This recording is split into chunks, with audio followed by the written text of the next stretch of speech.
Hello,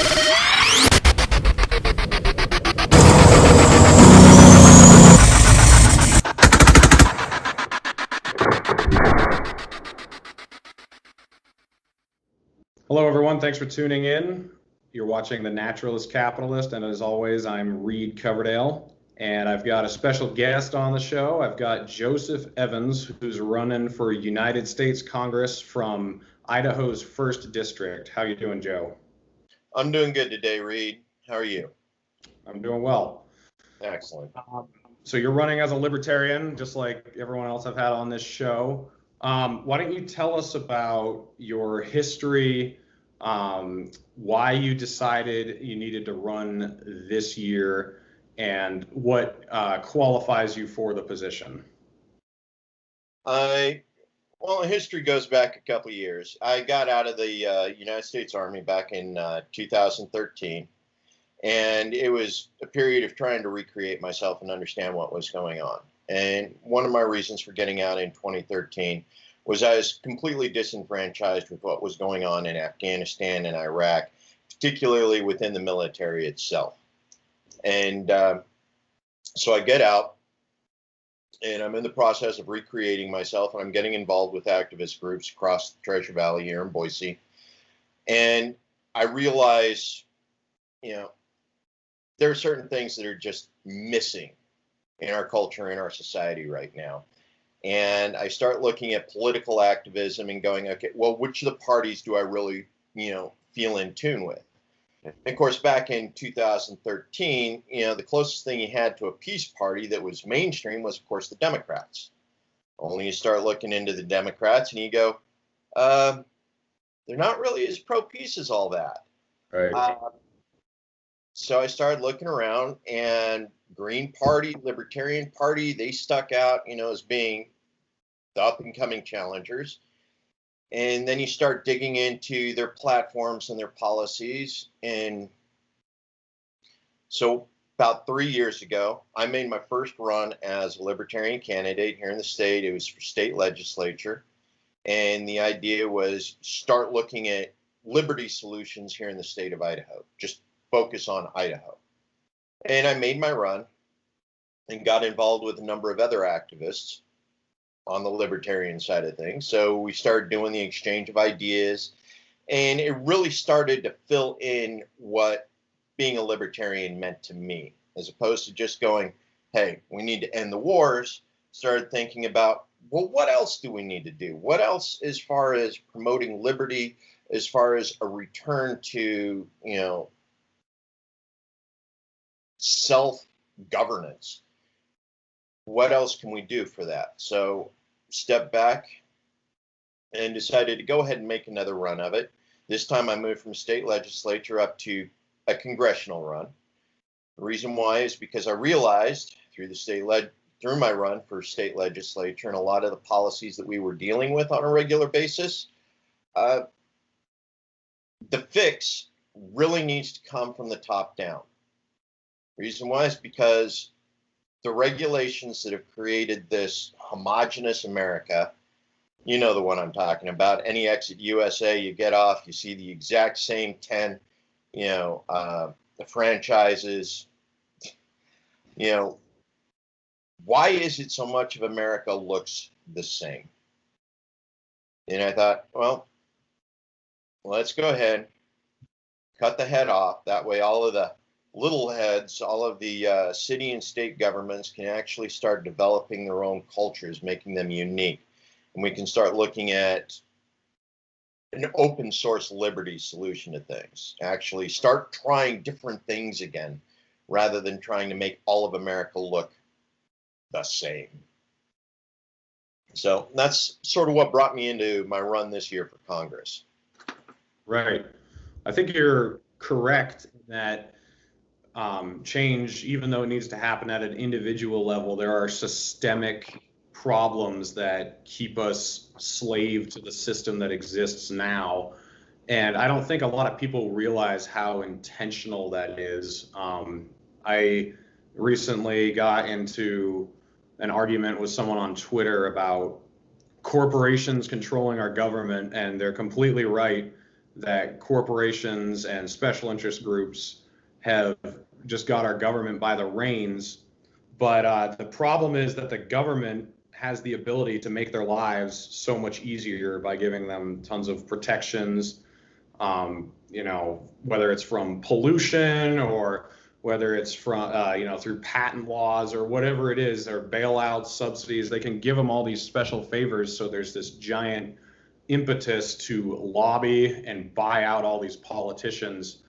So how do we get back to a more functional form of government? What do you think the solutions are? Is it through campaign finance reform? Is it term limits? Is it reducing the government's power over the economy? How can we get back to a representative form of government that functions?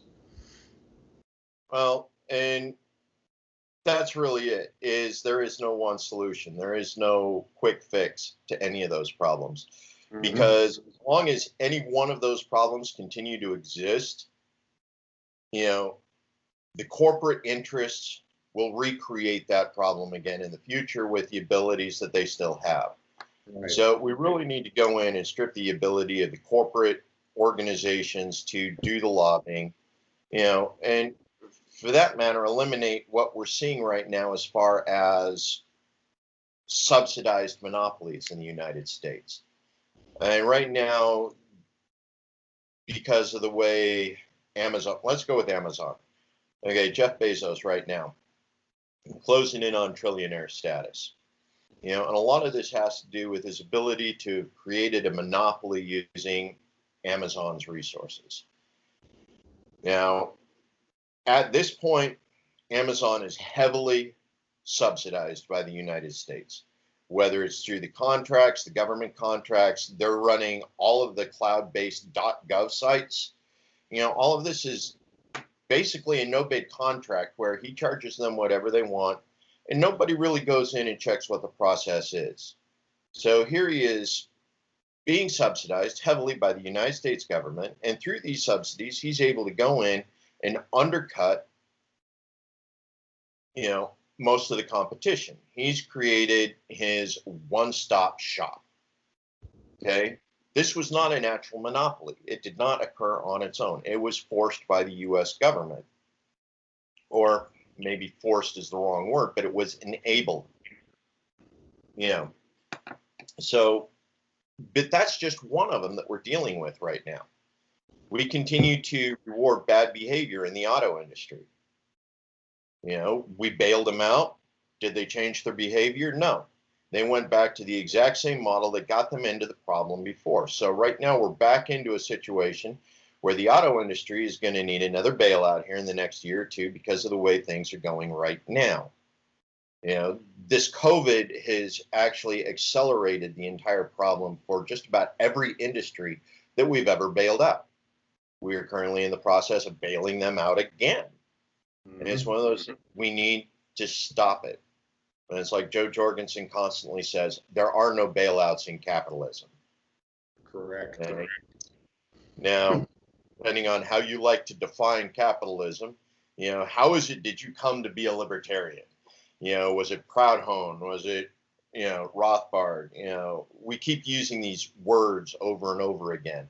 And they're always a point of contention because you don't use capitalism the way I use capitalism. You don't use crony corporatism, the way I use free market. Right. Getting into these semantics over language.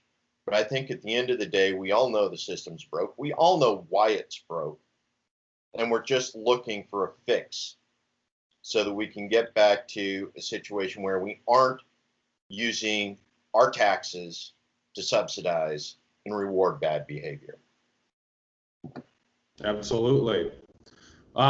Before we started recording, we were talking, and you were saying there's a lot of forest fires near you in Idaho, and yes. I'm in Salt Lake City. I just brought an excavator out to fight a forest fire in Colorado a couple days ago. There's a lot of shit going down with droughts and forest fires and worries about the future for the environment as we know it and how we deal with it. You talk about this on your website, And you also talk about how the government has actually been an obstruction to solving some of these problems. You say that the EPA doesn't even fulfill what its purpose is supposed to be. I have family in Idaho up in Bonners Ferry. My dad's cousin works with the Forest Service, and he is trying to help undo the wrongs we've done in the past as far as fighting every single forest fire that's ever existed and resulting in this abundance of underbrush that when a fire happens now, it is way more severe than a natural forest fire ever would be. Sometimes burns the dirt so excessively that nothing can grow in it for 1,000 years. And so, because of all these regulations we've had, a lot of them have led to more serious repercussions than we would have had if things were just allowed to progress naturally. So, how do we protect the environment, but also rid ourselves of these regulations that do nothing to actually protect it and, in fact, prohibit protecting it in a lot of ways? And that's really a tough one. Reason why is because I'm not an expert in any of those fields. Yeah, Okay. but again, that's one of the problems that we have with our current Bureau of Land Management. Reason why is because these are political appointees more often than not, and not real experts in the process. One of the other problems is we continue to use policies and procedures that were built for forest management or wildland management back in the 1970s and 80s. So we continue to see more and more problems because we're still using the same bad science, on the policies that manage, the land that we work with.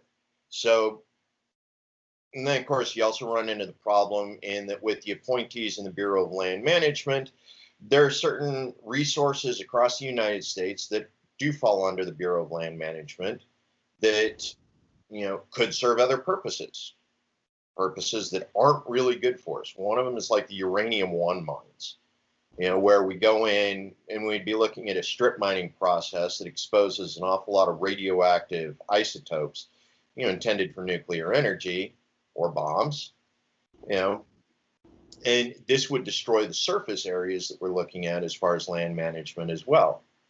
So we could end up with significant areas that are currently national parks made to look like the strip mines in Bisbee, Arizona. We really need to take a look at the sustainable process as far as how we do it. And we have some really great farmers out there, some really great ranchers out there that have gone in and turned all of this, green revolution from the 1970s. And for those of you who aren't familiar with the agricultural revolution of the 1970s, we discovered petroleum-based agriculture. We were able to use machines to go in and get phosphates from the earth that we incorporated into our fertilizers and into our ground that helped us grow bigger crops faster. But it was all this mechanized, petroleum-based farming, monoculture type industry that here we are 50 years later, the damage is being done on our lands. So we need to go back to a holistic agricultural approach, and in the same way that we go back to a holistic management of national forests, national lands, where we're able to do the multi-use, we're able to incorporate it, and we allow a lot of nature to continue to manage itself in the way it was intended before we came in and decided to colonize the United States. Right. So one of the issues we got, one of my friends loves talking about this, is our current issues with the wildlands. We have depleted the megafauna across North America. And by megafauna, I mean our large herbivores. You're talking the bison, you're talking cattle, you're talking elk, horses. We've gotten so into this population control of these large herbivores that they no longer serve the purpose in the environment that they were intended to. That is going in, churning up the soil, making sure that the grasses grow, taking care of that underbrush in a lot of those areas where it continues to overgrow right now. So we really need to step back, look at those government policies, and basically scrap them all so that we can incorporate the new science into the management and put people in charge who are able to adapt and overcome when they see the problems in the environment develop. Yeah, I mean, the hunters and the farmers and all these people who have had generations and generations of family being involved with these issues understand the problems they're facing better than bureaucrats in Washington, D.C. do. But for some reason, when you try to bring that idea forward, there's a ton of pushback that somehow, if we don't have a bureaucrat in DC overseeing this, that it's all going to fall apart. So, I'm going to talk to that. Reason why is because we got an awful lot of very well-placed urbanites, who think like Mike Bloomberg. All farming is stick a seed in a hole and it magically grows. And anybody who spent any amount of time with agriculture or with gardening knows that that is completely bogus. right. Even gardening, the simple act of, and I'm not talking 400-acre farms, 600, 1,000-acre farms. I'm talking your little quarter-acre plot in your backyard. There's a skill, there's a technique, there is an education that goes into making that small plot of land successful. Yet despite that, we have all of these Ivy League individuals that we elect because they're so smart, who still think that the average farmer is dumb as a box of rocks. Right. And it shows in the way they legislate, it shows in the way they think. It shows when you have individuals, and I'm going to bust on Howie here for a moment. Howie Hawkins, one of his policies is the commodification and essentially the nationalization of the nation's food supply chain. He somehow wants to create the situation where the farmers get a minimum wage for the amount of work that they put in, or a standard wage. I shouldn't say a minimum wage, but he thinks that all farmers should receive a living wage for the work that they put in. But he wants to take what's already a problem, because we have an oligopoly that runs the food in America. Three major companies provide all the food. They handle it, they touch it in some way. From farmer to the people who turn it into cereals and whatever. Three companies hold that. Okay. Past that, after those three companies hand it off, there's 10 corporations that basically handle all of the food, 90% of the food that we're going to buy in the supermarket. So we have a problem right now with our food, in that we have these oligopolies that control our entire national food supply chain. And here we have an individual who comes out of New York. He's a Teamster, I'll give him that. But he comes out of New York and he's saying, let's not have 3 and 10 running all of our food supply chain. Let's make it 1. And we saw what happened with COVID. Even with 3 different organizations handling all of our food supply chain, and the 10, at the next stage, we still ended up with a broken food supply chain. Prices are going up. We were out of chicken for a while. We were out of pork for a while. There were farmers in the Midwest that lost entire years worth of harvest because there wasn't a market when everything came to term. Right. So it's like we don't have the flexibility in the food supply chain, and thinking that we can take it from the 3 and 10 down to 1, is really ridiculous. And it shows a certain amount of, I don't want to say ignorance, but naivete about the way we need to create more flexibility in our system rather than try and streamline a system in a way that is easily broken. I agree. let's bring it back to a couple of the more red meat issues of your campaign. Something that's really on the top of your priority list is our military intervention abroad, especially because of your personal experience. So it's really easy as a libertarian to criticize what we are doing and what we shouldn't be doing.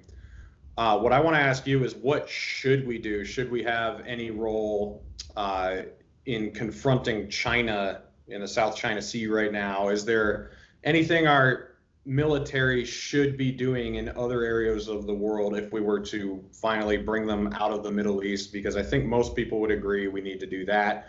My question really is, what should we be doing aside from just defending our shores?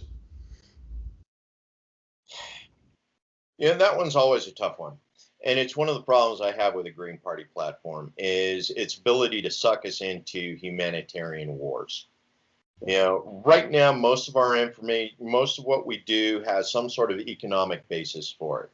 Or in the case of Afghanistan, and the ironic thing about Afghanistan is I think after we went in and did the initial assessment, we continued to maintain it. Not really as a war for war's sake, but more as a training ground for military personnel. It allowed us to go in, rotate people in a relatively safe environment in preparation to get them military experience for the next big war.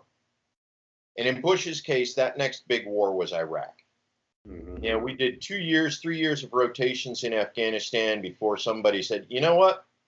I think our troops are ready. Let's go ahead and take down Iraq.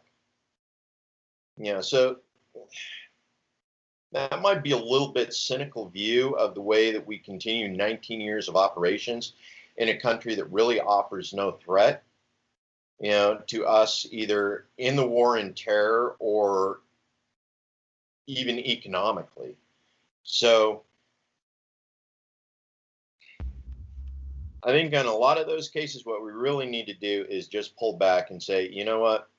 If we would just stop exporting the information, exporting war, if we would create a situation where, and I hate to go back to nationalism, but, buy American, we recreate the industries in America because right now we have no infrastructure to support a industry. We buy our cars from out of country. We send our stuff someplace else. We buy our steel from another country. Even with our forestry, we harvest our wood and send it to another country to, finalize the processing before we bring it back in and sell it at Home Depot. The amount of industry that America does right now for what we consider to be, the strongest economy in the world. We have the highest GDP, outside of the European Union combined. What we need to do is we need to bring those industries back. We need to bring back skilled trades. We need to have, people working in America doing those hard skills. We need them doing the lumber trade. We need them doing the mining. We need them working in the steel mills. And these are skills. These are crafts. They're hard labor, but we've outsourced them so often that it's like America almost has no one with the experience anymore to go back and say, hey, let's go ahead and reopen the, Pennsylvania steel mills. And people are going to start looking around and they're going, well, who's got the experience running a steel mill? Well, that 70-year-old union guy who's living on a pension now. And it's like, hey, Bob, we need you to come back to work because none of the new guys know what they're doing. Right. But that's a problem. We've outsourced so much of our labor, so much of our industry that if one day our information becomes valueless, because that's what we are right now. We're an information economy. Right. We trade on information and, we trade on our Facebook profiles. You know, the amount of money that's being made off of what we do on Facebook is ridiculous. But if that information ever ends up without value, we have nothing to sell. You know, we have no trades to fall back on. We have no industry to fall back on. You know, Right. and right now we've already proven that even being a farmer doesn't guarantee us an income. Yeah, so we need to get back to this buy American. We need to get back to promoting skills and labor that produces here in the United States. And a lot of that involves making sure that it is not cost effective to outsource work in other nations. So, would you? A lot of people would blame, this problem on free trade. Uh, Although, libertarians typically support free trade. So, my question is, how do we make it attractive to work here without destroying trade with other countries? Is it mostly cutting regulations back home, encouraging people to go into these fields? How would we approach that from a practical standpoint? One of the things I think is the regulations. We need to eliminate the gatekeeper organizations. You know, we look at OSHA, we look at the FDA, we look at the DEA. You know, a number of these they're gatekeepers. You know, a lot of the regulations that they go out and they force on companies, you know, no longer serve the purpose that they were originally intended to serve. You know, Food and Drug Administration. Right now, we have regulations on how to run canneries. You know, and it makes it difficult for somebody else to get into the business.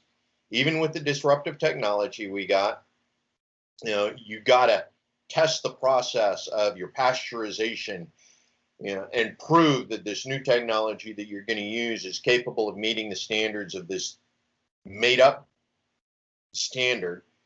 Because in a lot of the cases, the industries like Nestle and um,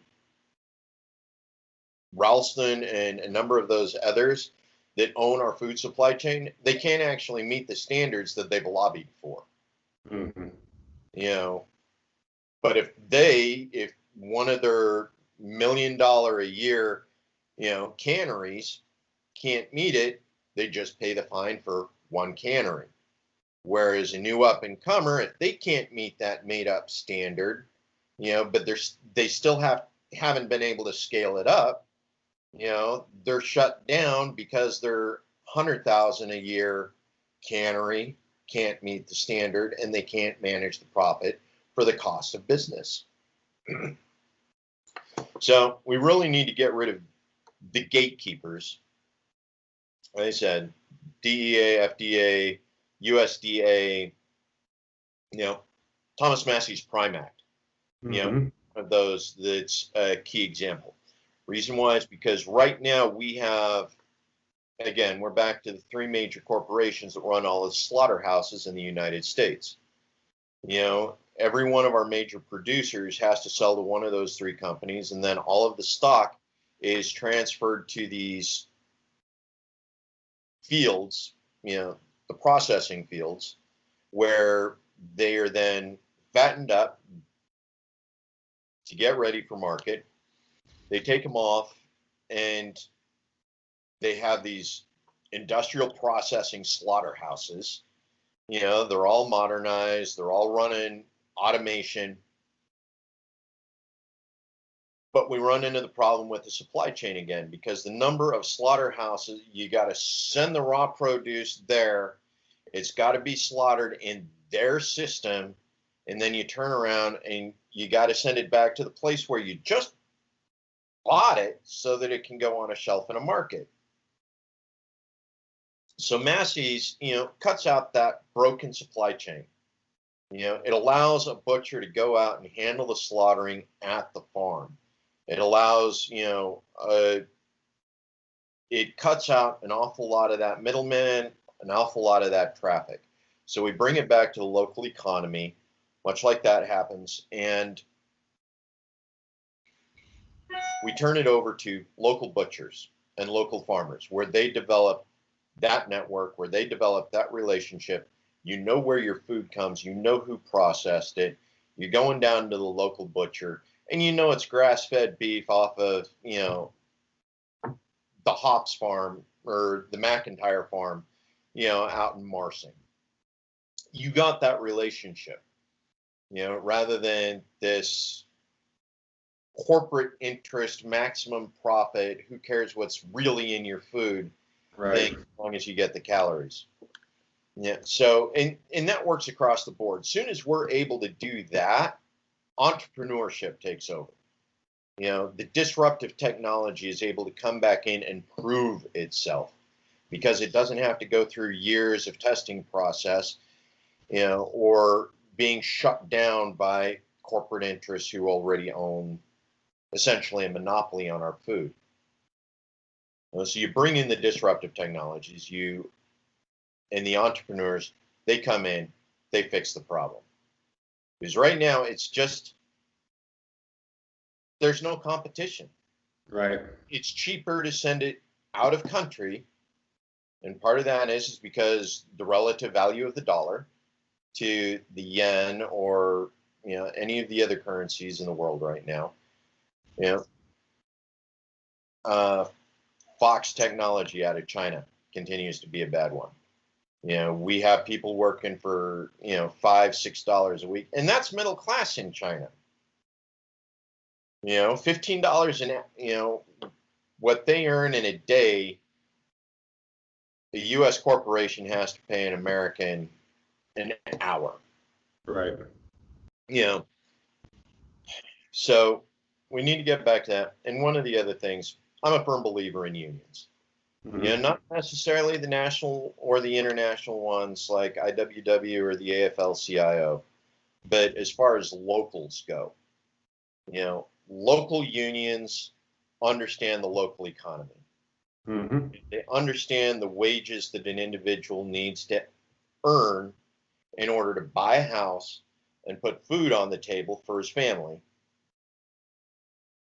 So when it comes time to negotiate with those entrepreneurs who want to be able to build an industry in the United States, those unions can come in and say, well, here's what somebody in our area actually needs to earn if they're going to be able to continue to develop and create your industry in our area.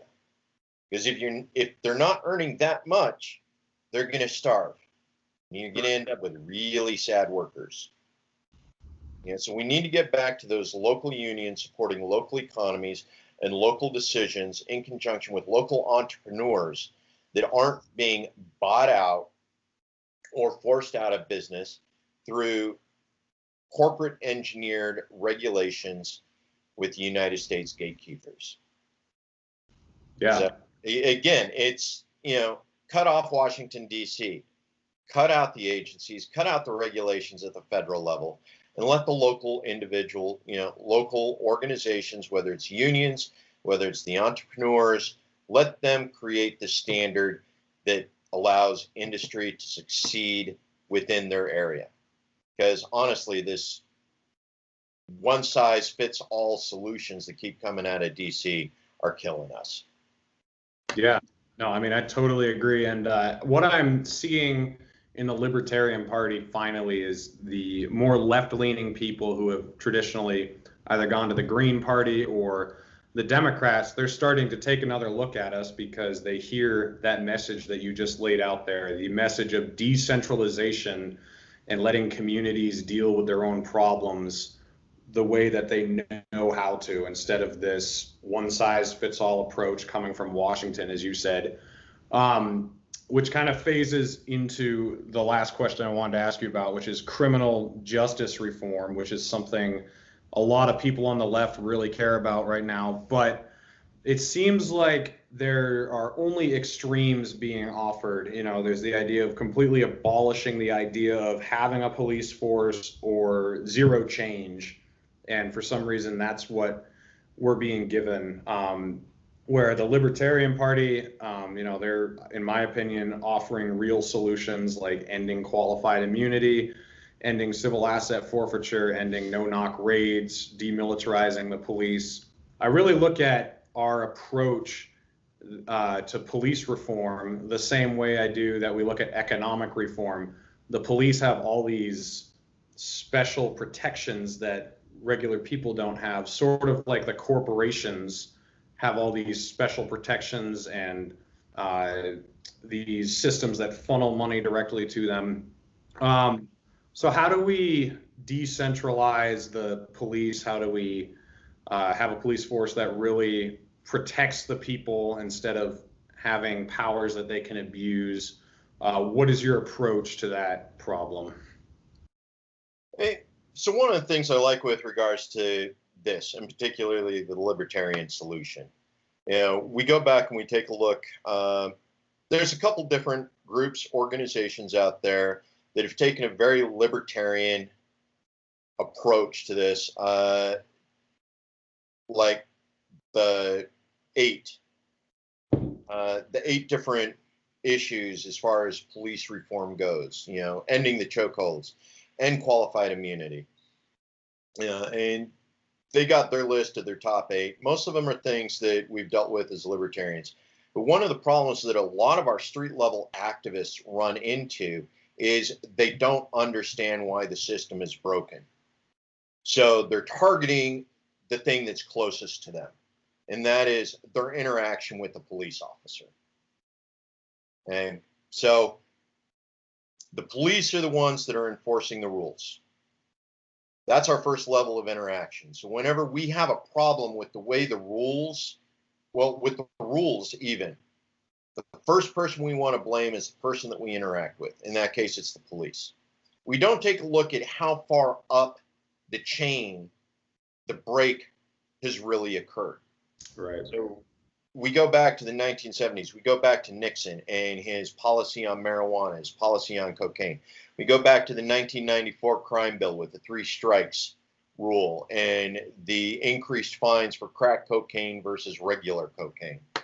We start looking at all of these and we begin to understand the racial bias that went into these laws that criminalized victimless crimes. They made personal choices.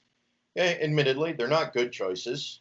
They're not good for your health, but they criminalized a personal choice. And a lot of that was in order to facilitate racism, institutional racism in the United States.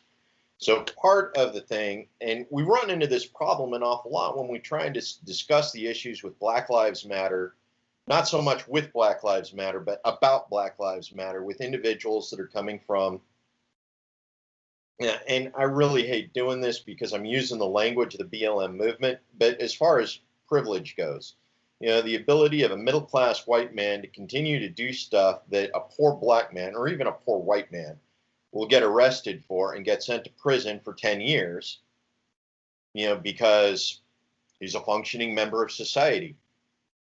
Well, the poor man is a functioning member of society too. Right. But instead of allowing him to go back to work as a stalker at Walmart, we now send him off to prison for 10 years, for working his side hustle. So we need to fix the problem higher up the chain. And that goes back to victimless crimes. We need to get rid of them. We need to eliminate them 100%. Personal choice issues, we have enough nonprofit organizations that spend a significant amount of money trying to help people recover from addiction. The United States, even our local economies don't necessarily have to fund it, because there are people who volunteer their time, who volunteer their energy, who volunteer resources in order to cure a lot of these social issues. Alcoholics Anonymous, Narcanon, the domestic violence issues that arise from poverty. We have organizations, volunteers, that people continue to donate on a regular basis to solve these problems.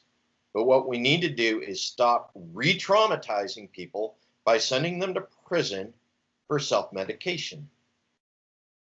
Yeah, and this goes back to the issue with an awful lot of veterans. We have veterans all across the United States who continue to have bad reactions with the stuff that the VA gives them for PTSD, for trauma, reform, all of those issues. Yet we've criminalized medical marijuana in a lot of those cases to the point where they can't actually use the one thing that is best for them.